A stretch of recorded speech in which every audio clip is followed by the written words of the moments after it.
There's a very fascinating and scary story that's brought down in a sefer called the Kav HaYashar. This is a book, this is a sefer that was written 350 years ago by a very, very great rabbi who was also a very big Mekubal. It's a scary story, and I apologize if anyone in this room will be scared because I'm telling this story. But it's a very important story for Rosh Hashanah. And he says the following story. There was a very, very rich man. He lived in a city, he was very, very rich. But he could not give tzedakah. People came to his house, poor people, they asked him, could you give us a penny, a quarter, a nickel, a dollar? No, get away from me. Go away. I don't give tzedakah.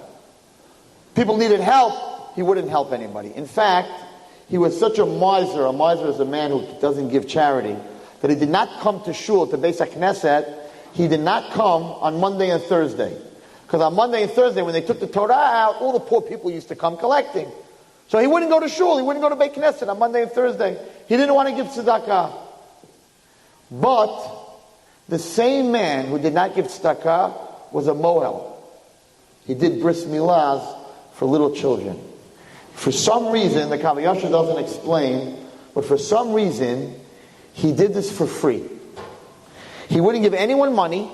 He wouldn't help anybody. But if you had a baby and it was 8 days old and you needed a moel, and he was a good moel, he would come and he would do it for free. And not only that, he would travel to any village that needed a moel. He would travel expense free. He wouldn't charge any money. So on one side, and many of us are like that, on one side we can't give ourselves, we can't help people, but on the other side, there's this one thing that we do. He was this way. He could not give tzedakah, he could not give a penny, but if you need me to be a moel, I'll be a moel. Says the Kav HaYashar, one day, there's a knock on his door. He opens the door, there's this beautiful looking man, tall, strong looking man. And he says, I'm here, I heard you're a moel, and I just had a baby, and I need you to come to my house, and I need you to do a bris milah. Okay? No problem. He ran upstairs, he got his brisket, and with all the things he needed for the bris, and he jumps on the man's wagon, and he's ready to go. Okay? So, they travel in this wagon for 3 days. Through mountains, through the woods, through all kinds of places, through a midbar, through a desert. And finally, they come to this little village in a valley. A few houses, very, very beautiful houses. And the man says to the moel, listen, I'm going to put the horses in the barn. You go into the house and wait for me. So the moel goes into the house, and he's sitting there, and he hears a baby crying.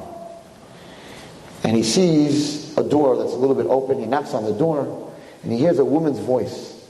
And the woman says, who is it? And he says, it's the moel. She says, Baruch Hashem, come into the room right away. He says, you sure I can come in the room? Everything. Yes, come into the room. I have to talk to you. Before my husband gets here, come into the room. I have to talk to you. He's a little nervous. Why would a woman talk like that? Come into the room. I have to talk to you before my husband. Okay. He walks into the room.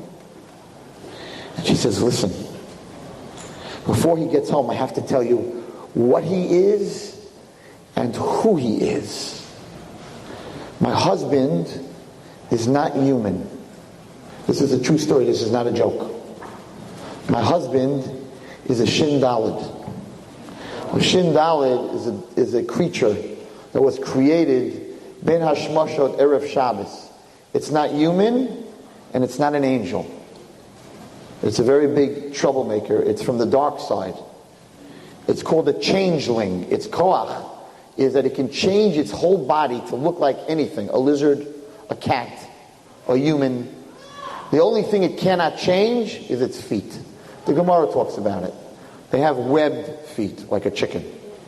The famous story, the Gemara talks about Shlomo HaMelech with Ashmedai, the king of the Shindalids, and Ashmedai fooled him and took Shlomo HaMelech, and there's a whole machlekes in the Gemara, threw him across the world. And Shlomo HaMelech was running around the world saying, I'm the king. And they said, no, there's a king in Yerushalayim. That's Shlomo HaMelech, because Ashmedai changed himself to Shlomo HaMelech. In the end, he came back, and they made him take off his shoes, and they saw that Ashmedai was a shade, and Shlomo HaMelech, they wrapped him in a chain, and they sent him back to Shemayim. So she said to this Moel, be careful.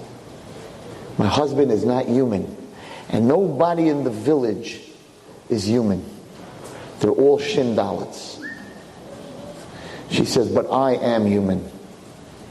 I am a Jewish girl that was captured by these Shindalits when the city was destroyed. And they took me, and I grew up here, and I married this man, and I had a child. In fact, we learned from this the halacha, that if it's a human woman, the child still has to have a bris milah, even if the father is not human. That's not what I'm talking about tonight anyway. She said, listen to me. She said, if you take anything from him, if he gives you a drink and you drink from it, you will never leave the village. You belong to them. You cannot take anything from them. That's how they get you to become their servant. This Moel is saying to himself, look what my chesed got me.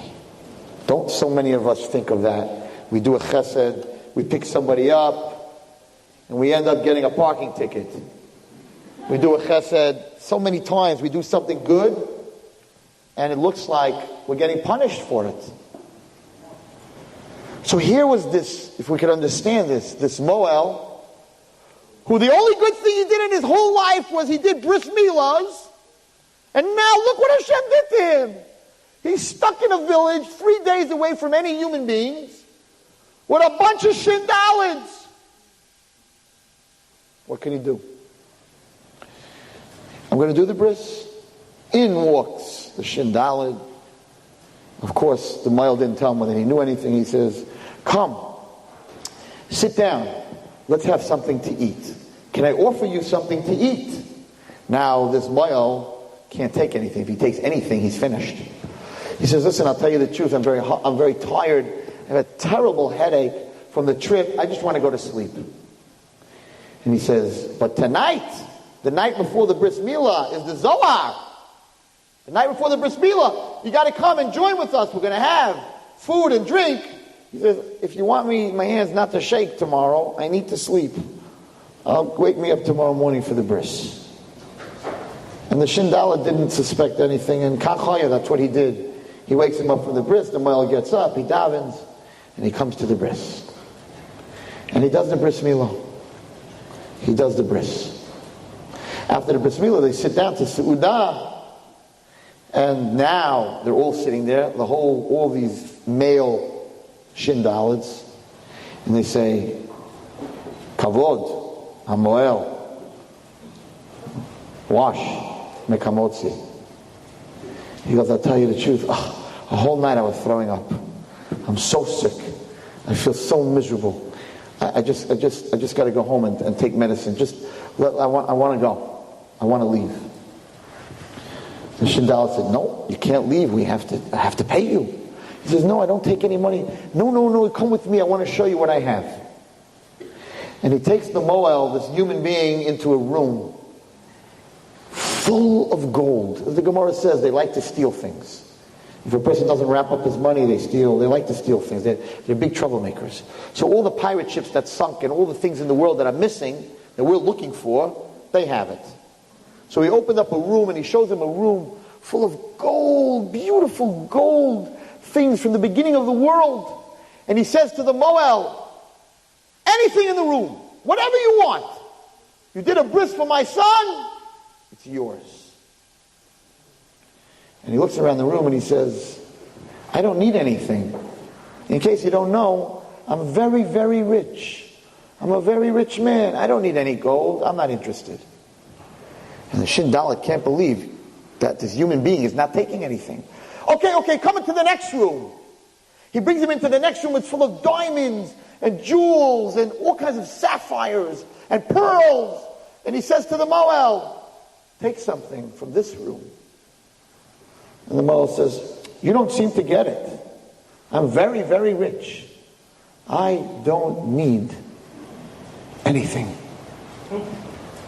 And finally he says, let me take you to the third room. And hanging in the third room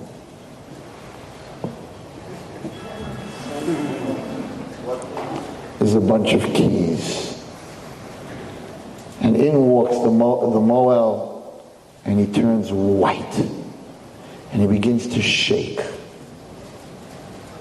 And the Shindalet says, I don't understand. I took you to a room of gold, no effect.